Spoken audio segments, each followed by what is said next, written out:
नमस्कार। आपका अखबार के अंक में आपका स्वागत है। मैं हूं प्रदीप सिंह। किसी भी गुंडे माफिया की सबसे बड़ी ताकत क्या होती है? वैसे मेरा मानना है कि 3 तरह की ताकत होती है उसकी।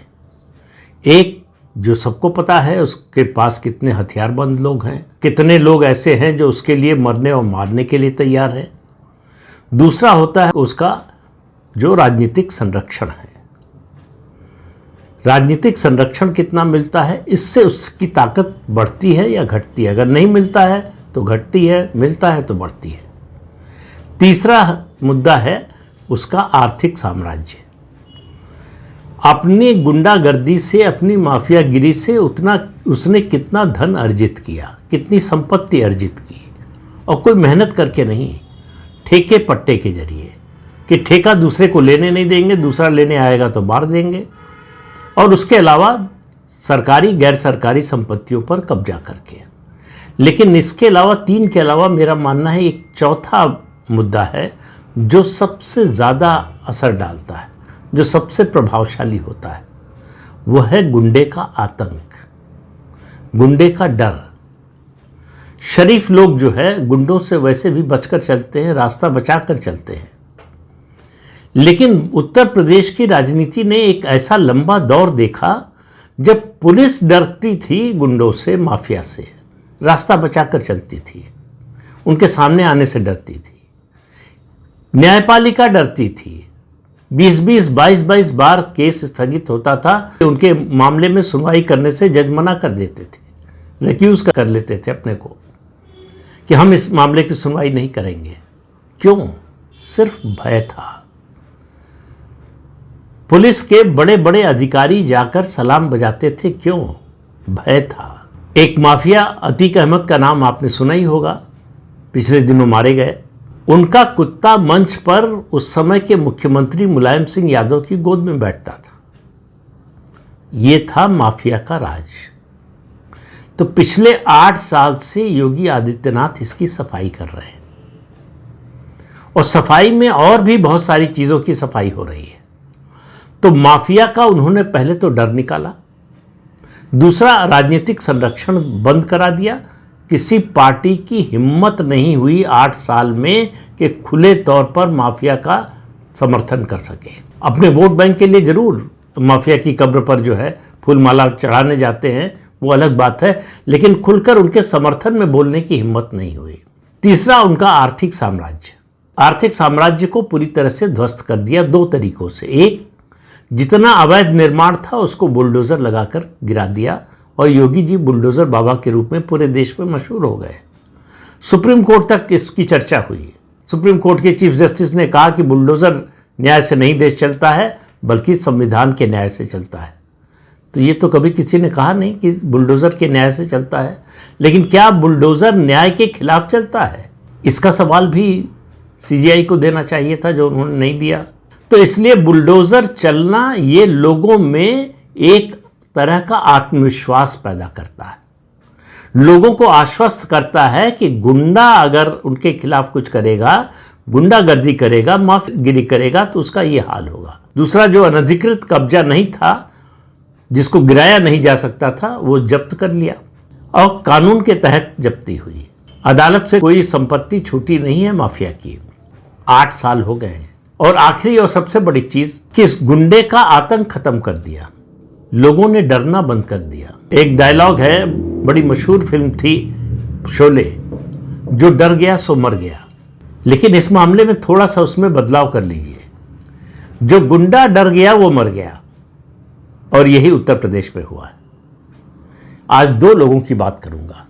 हालांकि उस सेंस में ये गुंडे उस तरह से नहीं हैं, लेकिन इस समाज के जितने बड़े द्रोही हैं, दुश्मन हैं, गुंडों को भी पीछे छोड़ते हैं। उसमें से एक है बरेलवी संप्रदाय का तौकीर रजा। बरेली में आसपास उसका साम्राज्य था, और वो हर समय धमकी की भाषा में बोलता था। उसकी स्थिति ये थी कि उसका समर्थन हासिल करने के लिए होड़ लगती थी। अरविंद केजरीवाल, प्रियंका वाड्रा, तमाम तरह के नेता, तौकीर रजा हमारे समर्थन में बोल दे, हमारे साथ बोल दे। तौकीर रजा ने अपने जीवन की सबसे बड़ी गलती की, उसने जो है योगी आदित्यनाथ को चुनौती दे दी। लोगों से अपील करने लगा कि सड़क पर आओ। आई लव मोहम्मद के नाम से सड़क पर जो है वो एनार्की फैलाने की कोशिश हुई, कानून व्यवस्था बिगाड़ने की कोशिश हुई, और उसको लगा कि इससे हमारा कद और बढ़ जाएगा। कहा कि सड़क पर आकर अपनी ताकत दिखाओ। वो दिन और आज का दिन, तौकीर रजा की आप हैसियत इससे समझिए, जो समर्थन की बात कर रहा हूं मैं उसको छोड़ दीजिए एक मिनट के लिए। 2010 में बरेली में दंगा हुआ, सांप्रदायिक दंगा हुआ। 1 महीने तक कर्फ्यू लगा रहा और उस समय मुख्यमंत्री थी मायावती। कानून व्यवस्था के मामले में उनकी भी जो है प्रतिष्ठा बहुत ज़्यादा थी। कानून व्यवस्था अगर सपा के राज के अलावा किसी ने ठीक करने की कोशिश की तो मायावती ने, और काफ़ी कुछ उन्होंने ठीक भी किया, लेकिन उनकी पार्टी और वो भ्रष्टाचार के कारण जो है सत्ता से बाहर चले गए। वो तौकीर रजा 2010 में दंगों के आरोप में हिरासत में लिया गया, गिरफ्तार नहीं हुआ है, ये मत समझिए गिरफ्तार हो गया। और कहाँ रखा गया? जो हिरासत में लिए जाते हैं थाने में रखे जाते हैं, उसको एसएसपी के दफ्तर बिठाया गया। 2 दिन सिर्फ 48 घंटे बाद वो उसको रिहा कर दिया गया। अब वो भूल गया कि ये योगी का राज है। उसने सोचा कि अपनी ताकत और बढ़ाए, योगी से टकरा जाए और जीत जाए तो केवल उत्तर प्रदेश नहीं, उत्तर प्रदेश के बाहर भी हमारा जो है जलवा कायम हो जाएगा। तो जलवा कायम होना तो दूर, उसके 84 लोग गिरफ्तार हो चुके हैं। वो खुद गिरफ्तार हो चुका है और फर्रुखाबाद की सेंट्रल जेल में बंद है। 200 करोड़ की संपत्ति जब्त हो चुकी है, ध्वस्त हो चुकी है।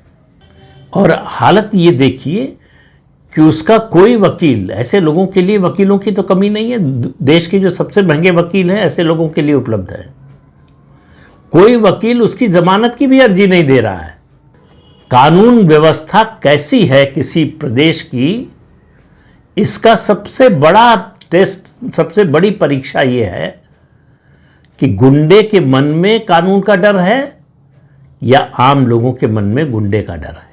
तो योगी जी की सरकार ने गुंडों के मन में कानून का डर बिठा दिया है। तौकीर रजा को लग रहा है कि जेल में है तो सुरक्षित है। इस तरह का डर उत्तर प्रदेश के लोगों ने गुंडों में कभी देखा नहीं था। हमारे जीवन में, खास तौर से मैं बात कर रहा हूं हिंदुओं की, सब कुछ सामान्य हो जाता है। इतना बड़ा परिवर्तन हुआ, 79 साल में इस तरह की परिस्थिति कभी नहीं बनी कि माफिया का राज समाप्त हो जाए। अपने को माफिया घोषित करने से, बताने से डरे कोई। और आपको याद होगा मुख्तार अंसारी, वो तो कांग्रेस पार्टी से सिफारिश करवा के उत्तर प्रदेश से अपना ट्रांसफर उसने करा लिया था पंजाब की जेल में, और वहां से उसको वापस लाने के लिए उत्तर प्रदेश सरकार को सुप्रीम कोर्ट तक जाना पड़ा। ये थी माफिया की ताकत। माफिया का समानांतर राज चलता था। किसी पुलिस वाले की हिम्मत नहीं थी कि माफिया के खिलाफ कुछ बोले। जिन 1-2 लोगों ने कोशिश की उनका करियर बर्बाद कर दिया गया, जीवन बर्बाद कर दिया, उनके परिवार का जीवन बर्बाद कर दिया। ये हुआ था मुलायम सिंह यादव के राज में। लेकिन अखिलेश यादव आए तो लोगों को बड़ी उम्मीद थी कि परिवर्तन होगा, वो अलग तरह की राजनीति करेंगे, पढ़ लिख कर आए हैं। लेकिन आखिर वो उसी ढर्रे पर चले जो उनके पिता का था। पिता ने बनाया था, उन्होंने उसको बिगाड़ा नहीं, उसको मजबूत करने का ही काम किया। तो माफिया का राज जो है 2017 तक उत्तर प्रदेश में चलता रहा। 2017 में माफिया के दुर्भाग्य से योगी आदित्यनाथ मुख्यमंत्री बन गए, तो माफिया का समापन हो गया। अब ये जो समाज विरोधी हैं, समाज में विद्वेष पैदा करना चाहते हैं, दंगा कराना चाहते हैं, ये जो हिंदू मुस्लिम झगड़े फसाद कराना चाहते हैं, और उसके अलावा सबसे बड़ा खतरा जो देश के सामने है डेमोग्राफी बदलने का, धर्मांतरण के जरिए, इस तंत्र को खत्म करने का काम भी योगी आदित्यनाथ कर रहे हैं। एक का नाम आपने सुना होगा, पिछले दिनों काफी चर्चा में रहा, छांगुर। नाम उसका असली जलालुद्दीन है। तो तौकीर रजा को तो योगी जी ने फकीर बना दिया और इस छांगुर को झिंगुर बना दिया। ये धर्मांतरण का रैकेट चलाता था। योगी जी की सरकार 3 साल से इसकी गतिविधियों पर नजर रखे हुए थी, और आखिर में जब मामला पक गया तो इसको गिरफ्तार किया गया। हजारों करोड़ रुपए इसके पास आते थे बाहर से, विदेशों से, धर्मांतरण के लिए, और इसने रेट तय कर रखा था कि किस जाति की लड़की का धर्मांतरण, किस जाति के व्यक्ति का धर्मांतरण का क्या रेट होगा। कोई और राजनीतिक दल का नेता उसके खिलाफ बोलने को तैयार नहीं है। यह है हमारे राजनीति की स्थिति, राजनेताओं की स्थिति। ये झिंगुर भी जेल में है। और एक दूसरा काम, बल्कि कहें तीसरा काम कह सकते हैं, वैसे तो गिनती बहुत लंबी है कामों की इस संदर्भ में, वो है हलाल सर्टिफिकेशन। इतना बड़ा फर्जीवाड़ा चल रहा था कि हर चीज पर हलाल सर्टिफिकेशन होगा। योगी जी ने अभी एक कार्यक्रम में कहा कि उनको देखकर बड़ा आश्चर्य हुआ कि साबुन भी हलाल, कपड़ा भी हलाल, अपार्टमेंट हलाल बनने लगा, अस्पताल हलाल बनने लगा। हलाल दरअसल केवल मांस के बारे में है कि बकरे को जब काटा जाता है तो वो एक इस्लामिक विधि है जिसमें उसको कहते हैं जिबह करना। उसकी गले की नस और सांस की नली को काटा जाता है धीरे धीरे, और जब तक पूरा खून न निकल जाए तब तक उसको रोका नहीं जाता। उस समय कुछ पढ़ा जाता है जो इस्लामिक विधि के अनुसार मानते हैं कि मान्य है, और मुसलमान कहते हैं कि वो केवल हलाल का मीट खाएंगे। अब ये हलाल जब होटलों में बिकने लगा, हर जगह सर्टिफिकेशन मिलने लगा, तो हुआ ये कि जितने हिंदू इस व्यापार में थे सब बाहर हो गए। अब सवाल यह है कि हलाल सर्टिफिकेट देने का अधिकार किसको है? भारत सरकार की या किसी राज्य सरकार की कोई एजेंसी ऐसा सर्टिफिकेट नहीं देती। 2023 में योगी जी की सरकार ने उत्तर प्रदेश में हलाल सर्टिफिकेशन बंद कर दिया। इसके जरिए केवल उत्तर प्रदेश में 25,000 करोड़ रुपए से ज्यादा जुटाए जाते थे, और उनका इस्तेमाल किस काम में होता था? लव जिहाद, धर्मांतरण। तो धर्मांतरण को इस तरह से फंड किया जाता था। तो योगी जी ने कहा कि एक दिन उन्होंने देखा कि माचिस भी हलाल, तो मजाक करते हुए उन्होंने कहा कि माचिस कैसे हलाल होगी? वो तो झटका है, आप झटके से ही जलाएंगे तभी जलेगी, तो माचिस कैसे हलाल हो सकती है? दरअसल इस सिलसिला शुरू हुआ ऑस्ट्रेलिया से। ऑस्ट्रेलिया से जो मांस का निर्यात होता था उस पर कुछ मुस्लिम देशों ने एतराज उठाया कि हमको कैसे मालूम कि यह हलाल है कि झटका है, अगर हलाल होगा तभी हम लेंगे। तो वहाँ सर्टिफिकेशन शुरू हुआ, लिखा जाने लगा कि यह हलाल मीट है। उसके बाद ये चलन शुरू हुआ कि अरब देशों को, मुस्लिम देशों को जो कुछ निर्यात किया जाएगा, जो सामान, वो हलाल सर्टिफिकेशन होना चाहिए। आपको मालूम है पतंजलि जैसी संस्था भी अपना सामान जो अरब देशों में बेचती है वो हलाल सर्टिफिकेशन के साथ बेचती है। तो आयुर्वेद की दवाइयां हलाल सर्टिफिकेशन से बिकेंगी। अब आप समझिए ये देश कहां जा रहा था। अगर ये दो नेता मोदी और योगी इस देश में ना आए होते तो ये देश इन 11 सालों में ही कहां पहुंच गया होता। उससे पहले कहां पहुंचा दिया था। अगर 2014 में फिर से कांग्रेस की सरकार बन गई होती, आपको कोई ऐसी चीज नहीं होती जो बिना हलाल सर्टिफिकेट के मिल सके। और ये सब बहाने थे, तरीके थे पैसा जुटाने के, डेमोग्राफी बदलने के लिए।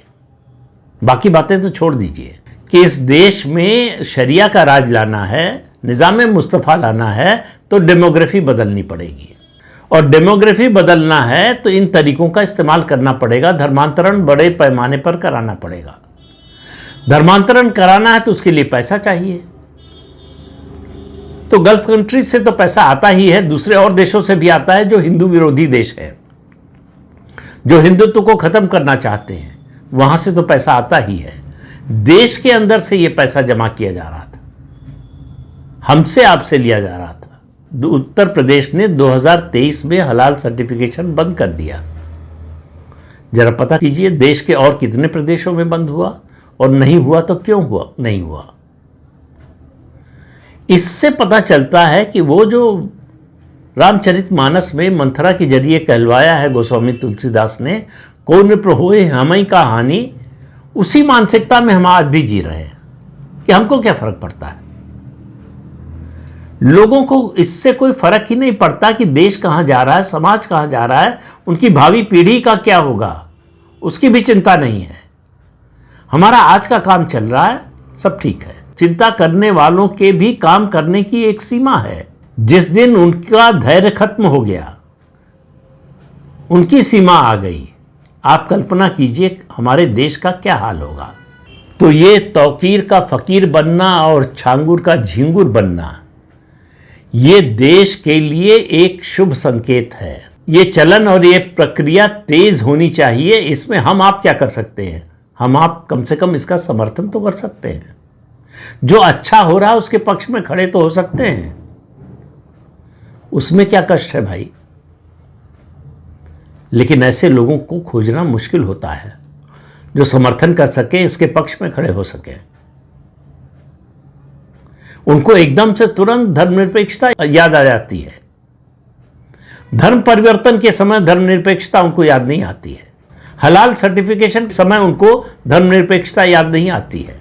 तो इन सब चीजों पर अगर आप ध्यान नहीं देंगे तो आप अपने लिए और अपनी भावी पीढ़ी के लिए बहुत बड़ा गड्ढा खोद रहे हैं। इस अंक में इतना ही। अगले अंक में फिर मिलेंगे किसी नए मुद्दे के साथ। तब तक के लिए अनुमति दीजिए। आपसे अनुरोध है कि चैनल देखिए, शेयर कीजिए, लाइक कीजिए और सब्सक्राइब जरूर कीजिए। नमस्कार।